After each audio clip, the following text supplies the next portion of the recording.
So state of business, మనకి business cycles అని ఉంటాయి. బిజినెస్ సైకిల్స్ అంటే ప్రతి ఎకానమీ కూడా ఎప్పుడు కూడా గ్రో అవుతూనే ఉండదు. సో ఇప్పుడు ప్రజెంట్ చూడండి, లాస్ట్ ఇయర్ కరోనా వల్ల ఎకానమీ స్లో డౌన్ అయింది. ఇప్పుడు మళ్ళీ నెమ్మదిగా రికూప్ అవుతుంది. జస్ట్ ఇప్పుడే రికవర్ అవుతుంది. రికూప్ అంటే నథింగ్ బట్ రికవర్ అవుతుంది. ఓకేనా? Yes sir. ఇప్పుడు రికవర్ అవ్వడం అనేదాన్ని ప్రాస్పెరిటీ అంటాం. Yes sir. During the prosperity ఉద్యోగాలు బాగా ఉంటాయి, ఉద్యోగస్తులకి జీతాలు బాగుంటాయి, సో దట్ వాళ్ళు బాగా స్పెండ్ చేస్తారు. ఎప్పుడైతే స్పెండింగ్ చేయడం మొదలు పెడుతున్నారో డిమాండ్ ఏమవుతుందన్నా పెరుగుతుంది. సార్. డిప్రెషన్ అంటే పరిస్థితులు బాలేవు, ఉద్యోగాలు పోతున్నాయి. ఉద్యోగాలు పోతున్నప్పుడు ఆల్రెడీ ఎవరైతే స్పెండింగ్ చేస్తున్నారో వాళ్ళు వాళ్ళ అవసరం అంటే ఖర్చును తగ్గించేసుకుంటారు. ఎంతో అవసరం అయితే తప్ప ఖర్చు పెట్టరు. సో ఎప్పుడైతే ఖర్చును తగ్గించుకుంటున్నారో డిమాండ్ ఏమవుతుంది నాన్న? తగ్గిపోతుంది సార్. తగ్గుతుంది. సో డ్యూరింగ్ ప్రాస్పెరిటీ డిమాండ్ పెరుగుతుంది, ఎక్స్పాండ్ అవుతుంది. డిప్రెషన్ అంటే మనకి ఎకానమీ స్లో డౌన్ అవడం. ఎకానమీ స్లో డౌన్ అయినప్పుడు డిమాండ్ అనేది తగ్గుతుంది. Yes sir. అంటే బిజినెస్ ఎక్కువ బాగా జరుగుతున్నప్పుడేమో డిమాండ్ ఎక్కువ ఉంటుంది sir. Business ups and downs అయినప్పుడు లోగా ఉంటుంది సార్. అంతేనా సార్? అవునమ్మా, అవును. సో నేను మీకు వాళ్ళు పెట్టిన ఫస్ట్ క్వశ్చన్ ఏంటన్నా, explain the 3 forms of demand with suitable diagrams. ఇదేనా? Yes sir. Yes sir. So మనకి ఈ చాప్టర్ థర్డ్ వన్ కూడా రాలేదు సార్. థర్డ్ వన్ కూడా పెట్టారు సార్ ఈరోజు. థర్డ్ వన్ పెట్టానా? థర్డ్ వన్ అంటే ఈ పైన కనబడుతుందేమో అంతే కదా, ఫుల్ గా థర్డ్ నుంచి పెట్టలేదట్టుంది కదా. చూద్దాం.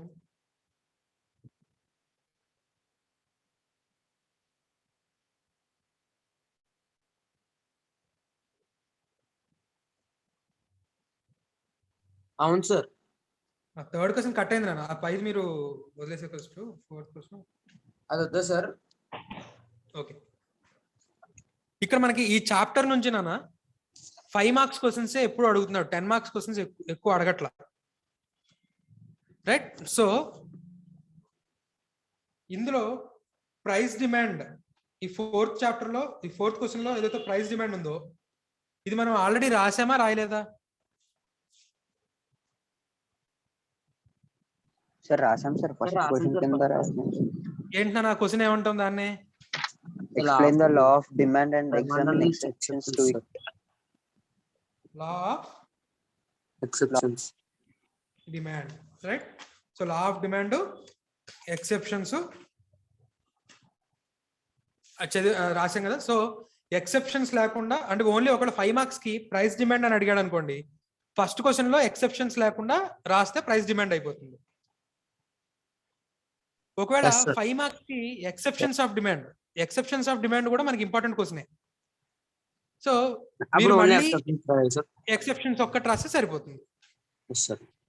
జస్ట్ అంటే లా ఆఫ్ డిమాండ్ కి సంబంధించి ఫస్ట్ జనరల్ రూల్ రాయాలి. ఏంటది?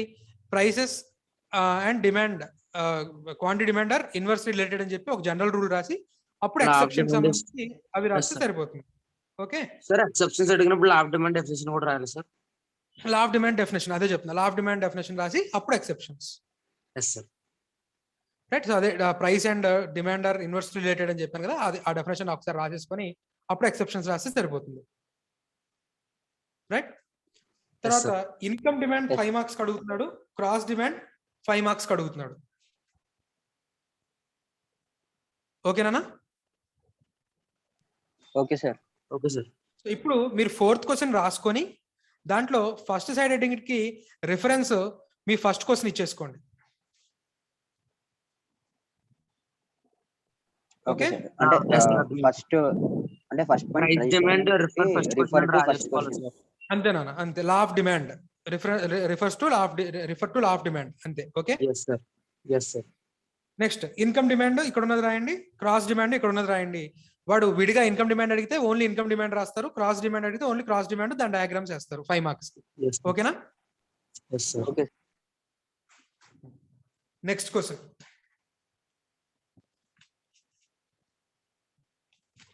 నెక్స్ట్ క్వశ్చన్ ఏం పంపించాను నాన్న? థర్డ్ క్వశ్చన్ అయితే పంపారు సార్. షార్ట్ ఆన్సర్ క్వశ్చన్స్ లో third question. Short answer questions లో third question, why demand curve has a negative slope. ఓకేనా? Okay sir. ఇది కూడా 5 మార్క్స్ కి. Okay okay sir. ఓకే. ఒక్కసారి మనం ఏ క్వశ్చన్స్ కవర్ చేసామో చూద్దాం మనం. సార్ సార్ డయాగ్రామ్స్ అయ్యి ఎలా గీయాలో చెప్తారా సార్? చెప్దాం నాన్న. సో ఒకసారి మనం కవర్ చేసిన క్వశ్చన్స్ ఒకసారి చూడండి. అన్ని 5 మార్క్సే.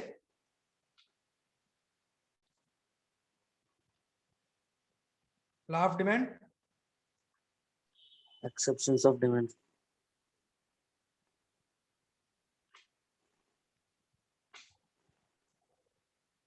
ప్రైస్ డిమాండ్,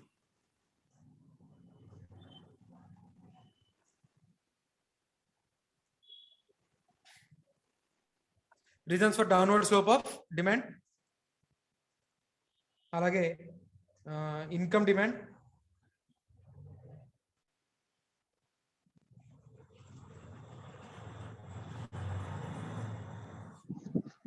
ఇంకా Sir, ఏం what కవర్ is చేసాం? demand function? Demand function factors that determine demand of a good. Okay, అది మీరు సెకండ్ క్వశ్చన్ కింద రాయమన్నారు సార్. అవునా? అవునవును, మర్చిపోయాను. Demand function determinants of demand for a good. అంటే మనం ఇన్ని క్వశ్చన్స్ కవర్ చేసినట్టు అనమాట ఎస్ సార్, 5 మార్క్స్ లో. ఓకే, క్లియర్ నానా? Yes sir. ఓకే, ఇప్పుడు డయాగ్రామ్స్ సంగతి చూద్దాం.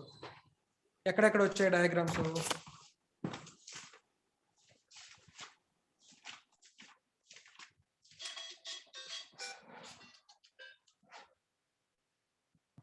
ఆల్మోస్ట్ అన్ని క్వశ్చన్స్ లో వచ్చినాయి sir diagrams. Okay, second question తప్ప అన్ని క్వశ్చన్స్ లో వచ్చాయి. ఎప్పుడైనా సరే గుర్తుపెట్టుకోండి, X axis Y axis first గీసేసుకోవడం. టెక్స్ట్ బుక్ మళ్ళీ దీని ఎక్స్ప్లెనేషన్ ఉంటుంది నాన్న. ప్రతి డయాగ్రామ్ కి మీరు కింద మీరు రాసేటప్పుడు గమనించుంటారు, ఓఎక్స్ మీద డిమాండ్ తీసుకున్నాను లేదా క్వాంటిటీ తీసుకున్నాను, ఓవై మీద ప్రైస్ తీసుకున్నాను అని చెప్పి మళ్ళీ ఎక్స్ప్లెనేషన్ ఉంటుంది, రైట్? సో డిమాండ్ అయితే కనుక డౌన్వర్డ్ స్లోపింగ్ గీసేస్తారు. డిమాండ్ ఇంక్రీజ్ అన్నాడు అనుకోండి, మీరు గీసిన గీతకి రైట్ వర్డ్ ఒక గీత గీస్తారు, అది డిమాండ్ ఇంక్రీజ్. డిమాండ్ డిక్రీజ్ అన్నాడు అనుకోండి, లెఫ్ట్ సైడ్ ఒక గీత గీస్తారు, అది డిమాండ్ డిక్రీజ్.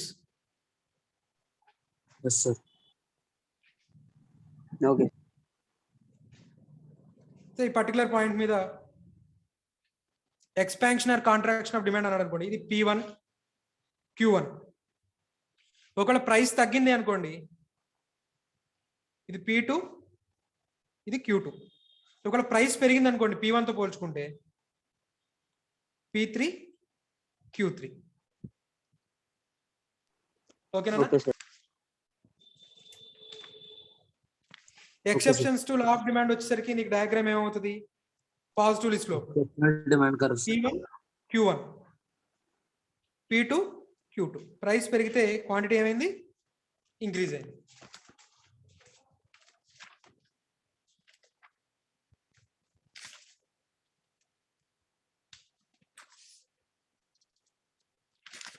ఓకేనా? ఇప్పటిదాకా ఈ క్వశ్చన్స్ లో కవర్ అయిన డయాగ్రామ్స్ అన్ని ఎక్స్ప్లెయిన్ చేసినట్టేనేమో. Yes sir. Yes sir. CA foundation classes మీద ఎక్స్ప్లెయిన్ చేశారు సార్. ఒకసారి సిఏ ఫౌండేషన్ క్లాస్ విన్నా కూడా మీకు ఆ డయాగ్రామ్స్ గీయడం ఆల్రెడీ అక్కడ అంటే నేను గీస్తూ చెప్పాను కాబట్టి దాని ప్రకారం చూసినా కూడా మీకు అర్థమవుతుంది.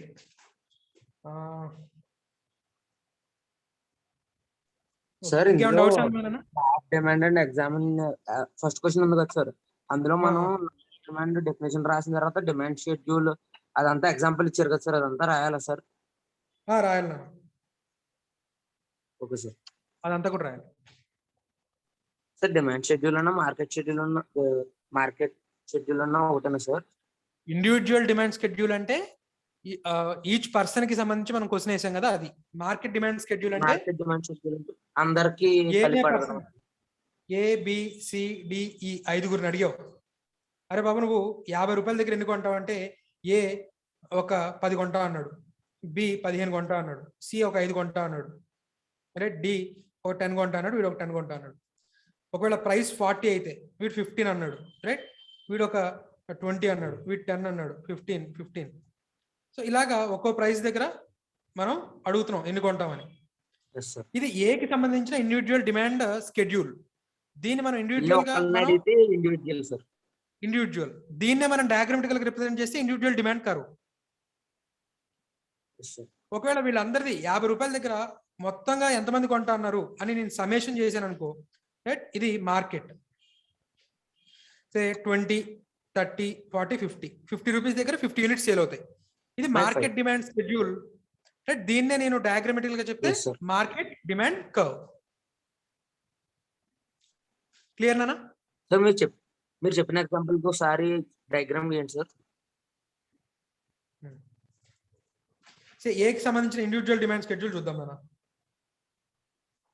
అంటే నేను ఇంటర్వెల్ 10 తీసుకుంటాను. 0, 10, 20, 30, 40, 50. 10, 20, 30, 40, 50. ప్రైస్ కూడా ఇంటర్వెల్ 10 తీసుకుందాం. 10, 20, 30, 40, 50. సో నీ ఇండివిజువల్ డిమాండ్ షెడ్యూల్. ఇండివిజువల్ అంటే ఏకి సంబంధించిన ఇండివిజువల్ సార్ డిమాండ్ కర్వ్. ఏకి సంబంధించింది నాన్న. సో 50 రూపీస్ దగ్గర వాడు ఎన్ని కొంటా అన్నాడు? 10 సార్. 10 అంటే 50, 10. 40 దగ్గర 15 సార్. 10 కి 20 కి మధ్యలో ఎక్కడ ఉంటుంది? 15. సార్ ఇంకా ఫర్దర్ గా ఇంకా తీసుకున్నాను అనుకో, దీన్ని ఈ లైన్ ఇలా ఎక్స్టెండ్ చేసుకుంటాం. ఓకే. అలాగే మార్కెట్ డిమాండ్ షెడ్యూల్ అది కూడా నేను ఇదే దాంట్లో గీసేస్తున్నాను లేకపోతే విడిగా గీయమంటారా?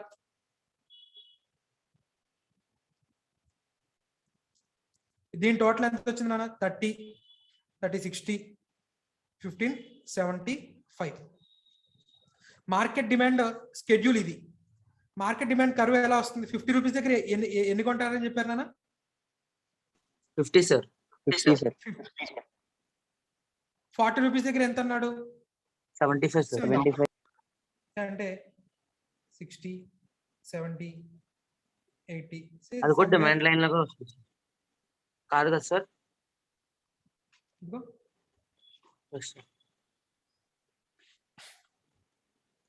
ఓకేనా సార్? ఒకవేళ మీ డయాగ్రామ్ ఒకవేళ మీకు ఇచ్చిన ఎగ్జాంపుల్ టెక్స్ట్ బుక్ లో మీకు ఇచ్చిన ఎగ్జాంపుల్ ప్రకారం గీద్దాం. ఆగండి. దీనికి తగ్గట్టుగా గీద్దాం. ప్రైస్ ఇంటర్వెల్ 1, 2, 3, 4, 5 కదా. 1, 2, 3, 4, 5 తీసుకుందాం. 1, 2, 3, 4, 5. క్వాంటిటీ ఇంటర్వెల్ 10 తీసుకుందాం నాన్న. 10, 20, 30, 40, 50. 5 రూపీస్ దగ్గర ఎంత అని చెప్పాడు? 10. 4 రూపీస్ దగ్గర 20. 3 రూపీస్ దగ్గర 30. 2 రూపీస్ దగ్గర 40. 1 రూపీ దగ్గర 50. ఓకేనా?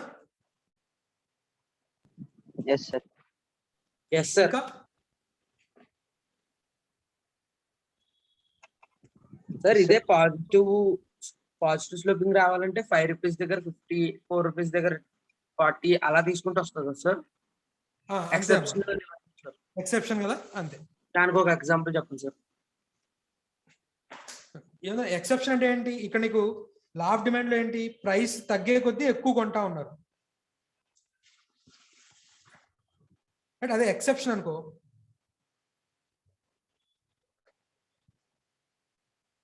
₹10 దగ్గర 10 యూనిట్స్ కొన్నారు. 20 రూపీస్ దగ్గర లేదా 2 రూపీస్ దగ్గర 20 యూనిట్స్ కొన్నారు. 3 రూపీస్ దగ్గర 30 యూనిట్స్ కొన్నారు. 4 రూపీస్ 40. 5 రూపీస్ 50. అంటే ప్రైస్ పెరిగే కొద్దీ డిమాండ్ పెరుగుతుంది. మరి ఎక్సెప్షన్ అంటే అంతే కదా నాన్న? Yes sir, it's opposite to law of demand sir. 1 2 3 4 5 10 20 30 40 50. So 1 10 2 20 3 30 4 40 5 50 positive slope sir.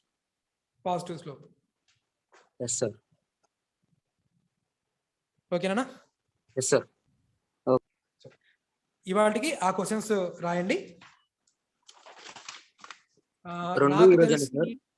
ఏంటన్నా 2 క్వశ్చన్స్ ఈ రోజు రాసాం సార్. 2 క్వశ్చన్స్ కొంచెం ఓకే ఓకే ఇవాళ రేపటికి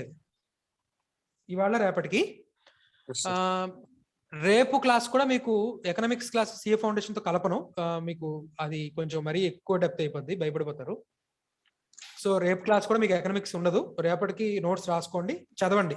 ఈ 5 క్వశ్చన్లు 6 క్వశ్చన్లు అనుకున్నాం కదా, 6 క్వశ్చన్లు కూడా చదవండి. Yes, sir. ఎల్లుండి క్లాస్ మళ్ళీ కలుపుతాను, కన్స్యూమర్ బిహేవియర్. Yes, sir. ఎల్లుండి క్లాస్ మీరు అక్కడ విందురు కానీ మళ్ళీ మీకు సెపరేట్ గా కూడా కొంచెం చెప్పాల్సి ఉంటుంది. రైట్, సో Yes, మీరు sir. అక్కడ విందురు కానీ మళ్ళీ సెపరేట్ గా కూడా మళ్ళీ మీకు కన్స్యూమర్ బిహేవియర్ నేను చెప్తాను. ఎల్లుండి క్లాస్ నుంచి కలుపుతాను. రేపు కూడా మీకు ఎకనామిక్స్ క్లాస్ లేదు, నోట్స్ రాసుకుంటూ ఉండండి. Okay sir. ఓకేనా? Yes, sir. సార్ అంటే టోటల్ ఇప్పటిదాకా 4 క్వశ్చన్స్ ఇచ్చారు కదా సార్? అవునమ్మా, కానీ మనం ఓవరాల్ గా చూసుకుంటే మనం కవర్ చేసిన ఒక 6 క్వశ్చన్స్ దాకా కవర్ చేసినట్లు లెక్క. అది టాపిక్. Okay sir. నోట్బుక్ లో 4 క్వశ్చన్స్ రాయాలి కదా సార్? నోట్బుక్స్ లో 4 కానీ ఫస్ట్ క్వశ్చన్ ఏమేం కవర్ అయింది? Law of demand, Exceptions to law of exceptions of demand, అలాగే demand function, Sir? Demand determinants. Doubt sir, ఇది మనం చెప్పమ్మా. ఎక్స్ప్లెయిన్ ఫస్ట్ క్వశ్చన్ ఉంది కదా సార్, అందులో అసంప్షన్స్ కూడా రాయాలి సార్. రాయాలమ్మా. ఎక్సెప్షన్స్ ఒకటే కదా సార్ అడిగారు? ఎక్సెప్షన్స్ అడిగితే ఓన్లీ ఎక్సెప్షన్స్ రాస్తే సరిపోతుంది. ఎగ్జామ్షన్స్ కానీ లా ఆఫ్ డిమాండ్ కానీ అవసరం లేదు. బుక్ లో అయితే అసంప్షన్స్ కూడా ఇచ్చారు కదా సార్. చెప్తున్నాను, page number 32 sir.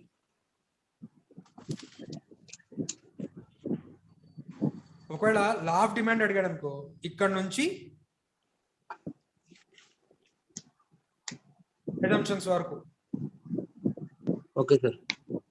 Law of demand ఒకటే అడిగితే అసంప్షన్స్ కూడా రాయాలి సార్. ఎగ్జామ్షన్స్ వరకు. Yes sir. ఎక్సెప్షన్స్ అడిగితే ఓన్లీ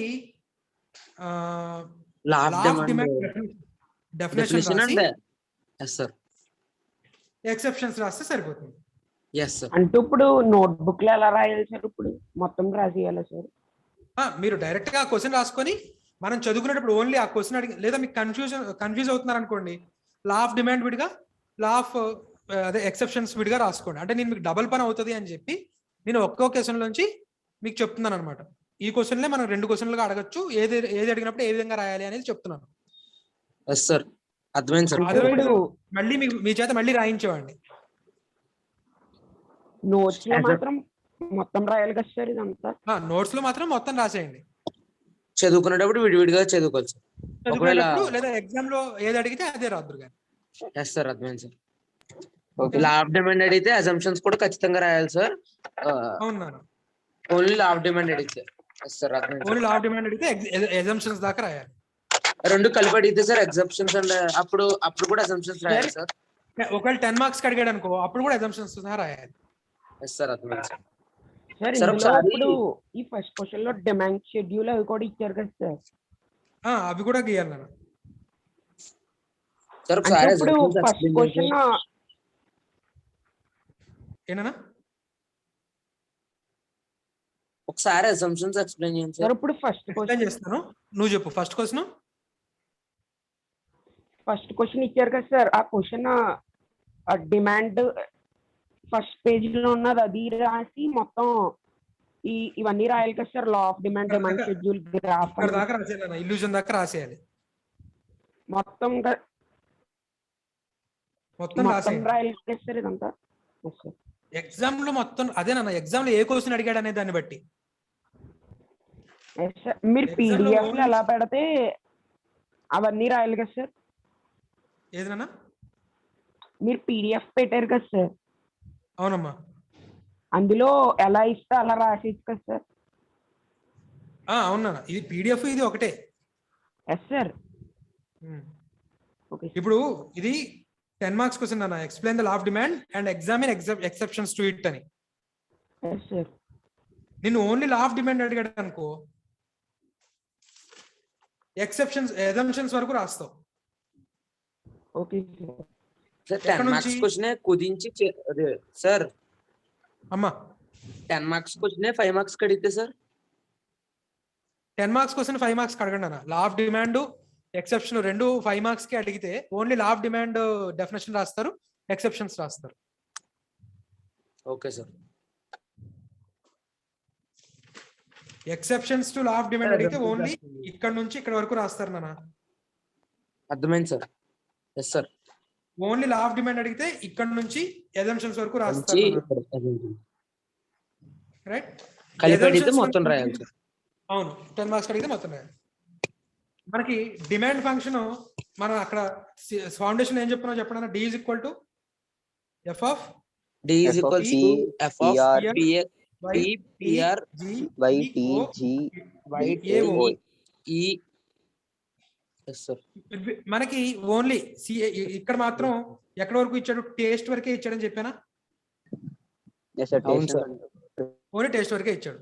సో ఇప్పుడు మనకి ఏంటి, లా ఆఫ్ డిమాండ్ అనేది రిలేషన్షిప్ ప్రైస్ కి డిమాండ్ కి మధ్య రిలేషన్షిప్. అవును సార్.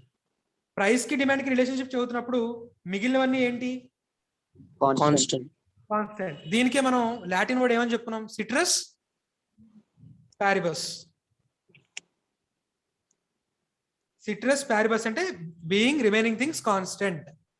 ఓకేనా సార్ రాయండి సార్. మీకు ఇప్పుడు అవసరం లేదులే, జస్ట్ అక్కడ మీకు చెప్పాను కదా గుర్తుందా లేదని టెస్ట్ చేయడానికి. సో ఇప్పుడు అజంప్షన్స్ లో ఫస్ట్ అజంప్షన్ ఏంటన్నా, price of substitutes constant or no change, price of complements constant, income of consumer constant, tastes and preferences of consumer no change. So ఇప్పుడు దాని వాడేం రాసాడో చూద్దాం. No change in income of consumer. The taste and preferences consumer remain same. The price of related goods remain same. ఇక్కడ మన related good ఏమన్నాం, substitute complementary అని చెప్పి విడిగా రాసుకున్నాం. లేదా ఏదైనా రాసుకోవచ్చు. ఇదిగోండి ఇక్కడ మళ్ళీ new substitutes are not discovered. No exceptions of future expectation of prices no change. yes sir. But మనకి ఈ ఈక్వేషన్ గుర్తుపెట్టుకుంటే ఆటోమేటిక్ అజంప్షన్స్ కూడా ఏం చేయొచ్చు అని చెప్పాను, రాసేసుకోవచ్చు. yes sir. okay ఓకేనా సార్ ఈ రోజు ఒక పీడిఎఫ్ పెట్టారు కదా సార్ అందులో. అవునా, అది ఏ question, income demand, cross demand. Sir కాదు సార్, అందులో థర్డ్ క్వశ్చన్ కట్ అయిపోయింది సార్. అది థర్డ్ క్వశ్చన్ కట్ అవ్వలేదు నాన్న. అంటే యాక్చువల్ గా మీరు థర్డ్ క్వశ్చన్ ది ఒక చిన్న పార్ట్ పెట్టేశారు సార్, అది రాయొద్దన్నారు కదా సార్ మళ్ళీ ఇప్పుడు. Explain the concept of demand and various types of demand ఉంది కదా సార్. అందులో income demand, related goods are 2 types అదంతా వచ్చేసింది సార్. అది ఏం రాయట్లేదు కదా సార్. అదే సార్ థర్డ్ క్వశ్చన్ లో పై పార్ట్ అక్కర్లేదు అన్నారు కదా సార్ మీరు. థర్డ్ క్వశ్చన్ అడిగితే నేను అన్నారు కదా సార్ మీరు. అదే ఈ పై పార్ట్ అవసరం లేదు నాన్న, ఈ ఫోర్త్ క్వశ్చన్ రాయాల్సింది మీరు. ఫోర్త్ క్వశ్చన్ ని షార్ట్ ఆన్సర్ టైప్ లో థర్డ్ క్వశ్చన్ రాస్తే సరిపోతుంది సార్. అవును నాన్న, అవును. Yes sir. ఓకేనా. Yes sir. Okay sir. So fourth question రాసేటప్పుడు ప్రైస్ డిమాండ్ మళ్ళీ రాస్తారా, ప్రైస్ డిమాండ్ రాస్తారా, refer to law of demand అని రాస్తారా సార్? మరి ప్రైస్ డిమాండ్ అంటే 10th క్వశ్చన్ లో ఎక్కడ దగ్గర రాయాలి సార్? ఇది ప్రైస్ డిమాండ్ అంటే అదే ఫస్ట్ క్వశ్చన్ లో అజంప్షన్స్ వరకు.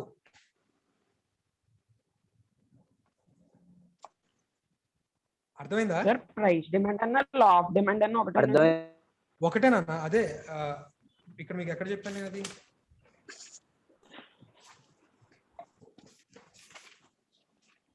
మీకు అదే కదా స్టార్టింగ్ ఓపెనింగ్ చెప్పింది అది కదా. చూడండి ఫోర్త్ క్వశ్చన్ చూడండి. ప్రైస్ డిమాండ్ అంటే లా ఆఫ్ డిమాండే. మనం ఫస్ట్ క్వశ్చన్ ఆల్రెడీ రాసుకున్నాం. రైట్. ఓన్లీ ప్రైస్ డిమాండ్ అడిగితే ఓన్లీ అజంప్షన్స్ వరకు రాయండి, రిఫర్ లా ఆఫ్ డిమాండ్ అని రాయండి. Only income demand cross demand ఒక్కటి రాస్తే సరిపోతుంది అని చెప్పాను కదా. Yes sir, yes sir. ఓకేనా?